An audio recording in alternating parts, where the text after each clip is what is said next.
المسلم الموعود رضی اللہ تعالیٰ عنہ کی زندگی پر، اور ہم دیکھیں کہ کس طرح یہ پیش گوئی صرف آپ کی ولادت کے ساتھ نہیں پوری ہوئی، بلکہ آپ کی زندگی کا لمحہ لمحہ اس پیش گوئی کے پورے ہونے کے کا ثبوت ہے، کی دلیل ہے۔ ہم یہاں پہ اگر تعاون جی صاحب آپ سے میں یہ پوچھنا چاہوں گا، ابھی بشر اعصم نے ضمن ذکر بھی کیا کہ ایک بیٹی کی ولادت ہوئی، اس پہ بھی لوگوں نے استہزاء کیا حسب عادت، اور پھر بشیر اول جو بچہ پیدا ہوا رضی اللہ تعالیٰ عنہ، ان کے چونکہ بہت جلد وفات ہو گئی تو اس پر بھی استہزاء اور ہنسی ٹھٹھا کیا گیا۔ تو اس پیش گوئی کے اس زمانے میں جو حضرت صلی اللہ علیہ وسلم کی زندگی میں ہی اعتراضات کیے جانے لگے تھے، ان پہ اگر آپ تھوڑا سا روشنی ڈال سکیں۔ اصل بات یہ ہے کہ کوئی بھی بات ہو، کوئی بھی سچی بات ہو، صداقت ہو، پیش گوئی ہو، اس پر اعتراض کرنے والوں کی کبھی کسی دور میں کبھی نہیں رہی، ہمیشہ اعتراض کرنے والے اٹھ کھڑے ہوتے ہیں۔ اب بجائے اس کے کہ لوگ انتظار کریں، اور اگر اس پیش گوئی کے ساتھ کوئی مدت دی گئی ہے تو اس وقت تک انتظار کر کے دیکھیں کہ پیش گوئی صحیح ہوتی ہے یا نہیں ہوتی، وہ اعتراض کرنا شروع کر دیتے ہیں۔ ابھی جیسا سید مبشر احمد صاحب ایاز نے بیان کیا، میں ذکر کرنا چاہتا ہوں کہ اس موقع پر بہت سارے لوگوں کی طرف سے اعتراضات اٹھائے گئے، اور سب سے پہلا اعتراض یہی تھا کہ بظاہر لگتا ان کو ہے کہ اس میں ایک موعود بیٹے کی پیش گوئی ہے،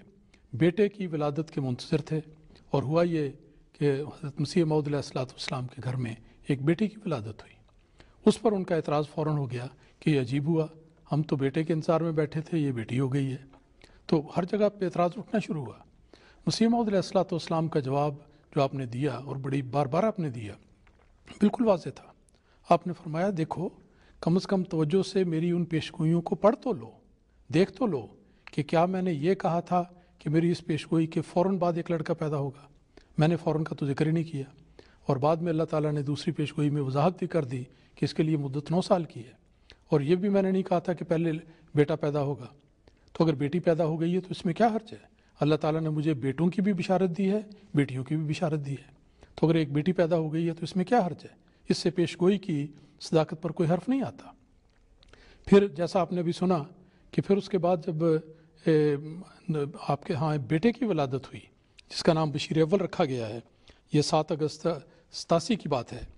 تو اس کے بعد تھوڑے عرصے کے بعد ہی 4 نومبر 1888 کو ان کی وفات ہو گئی۔ تو جب ان کی وفات ہوئی تو اس موقع پر مخالفین کی طرف سے بہت زیادہ شور اٹھایا گیا، اور لوگ کہنے لگے کہ پیش گوئی میں ذکر ہے کہ وہ لمبی عمر پانے والا ہوگا، اس میں یہ خوبیاں ہوں گی، وہ یہ کارہ نمایاں سر انجام دے گا، اور یہ عجیب بات ہے کہ بیٹا پیدا ہوا، پہلے تو بیٹی پیدا ہوئی، پھر اس کے بعد بالآخر جب بیٹا پیدا ہوا تو وہ زندہ نہیں رہا، تو یہ کیسے پیش گوئی صحیح ہو گئی؟ تو گویا انہوں نے بھی اس پر اعتراض کرنا شروع کیا۔ حضرت مسیح موعود علیہ السلام نے اس کے جو جوابات دیے، اس میں سے بطور نمونہ میں سبز اشتہار میں سے جس کا بھی ذکر ہوا، ایک چھوٹا سا حوالہ آپ کے سامنے رکھنا چاہتا ہوں، جس میں آپ نے 2 پہلوؤں سے اس کے جواب دیے ہیں۔ آپ نے فرمایا کہ اس عاجز کی کسی پیش گوئی میں کوئی الہامی غلطی نہیں۔ الہام نے پیش از وقوع 2 لڑکوں کا پیدا ہونا ظاہر کیا۔ اس میں 2 لڑکوں کی پیش گوئی تھی، ایک بشیر اول جو مہمان کے طور پہ آنے والا تھا، اور پھر اس کے بعد پیش گوئی کے الفاظ اس کے ساتھ فضل ہے جو اس کے ساتھ آئے گا، وہ وہاں سے دوسرے بیٹے کی پیش گوئی ہے۔ تو آپ نے فرمایا کہ اللہ تعالیٰ نے پیش از وقوع 2 لڑکوں کا پیدا ہونا ظاہر کیا، اور بیان کیا کہ بعض لڑکے کم عمری میں فوت بھی ہوں گے، اور فرمایا دیکھو میرا اشتہار 20 فروری 1886 و اشتہار 10 جولائی 1888، سو مطابق پہلی پیش گوئی کے ایک لڑکا پیدا ہو گیا اور فوت بھی ہو گیا،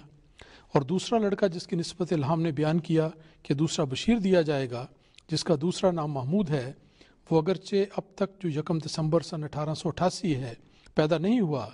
مگر خدا تعالیٰ کے وعدے کے موافق اپنی میعاد کے اندر ضرور پیدا ہوگا۔ زمین آسمان ٹل سکتے ہیں پر اس کے وعدوں کا ٹلنا ممکن نہیں۔ دیکھیں کس تحدی اور جلال کے ساتھ آپ نے فرمایا، نادان اس کے الہامات پر ہنستا ہے اور احمق اس کی پاک بشارتوں پر ٹھٹھا کرتا ہے، کیونکہ آخری دن اس کی نظر سے پوشیدہ ہے اور انجام کار اس کی آنکھوں سے چھپا ہوا ہے۔ یہ تو 2 اعتراضات تھے۔ اس کے علاوہ ایک تیسرا اعتراض یہ کیا گیا کہ اس کے لیے مدت 9 سال کی مقرر کر دی گئی ہے، اور لوگ کہنے والوں نے یہ کہا کہ عجیب بات ہے، پیش گوئی ہے، 1-2 مہینوں کی بات ہو، 1-2 سال کی بات ہو، یہ 9 سال کی مدت مقرر کر دی گئی ہے، اس میں تو کچھ بھی ہو سکتا ہے، کوئی نہ کوئی تو بیٹا پیدا ہوگا، کوئی نہ کوئی تو ایسا ہوگا، تو امکانات وہ اپنی طرف سے بیان کرنے لگے۔ لیکن مسیح موعود علیہ السلام نے یہی فرمایا کہ مجھے جب اللہ تعالیٰ نے 9 سال کی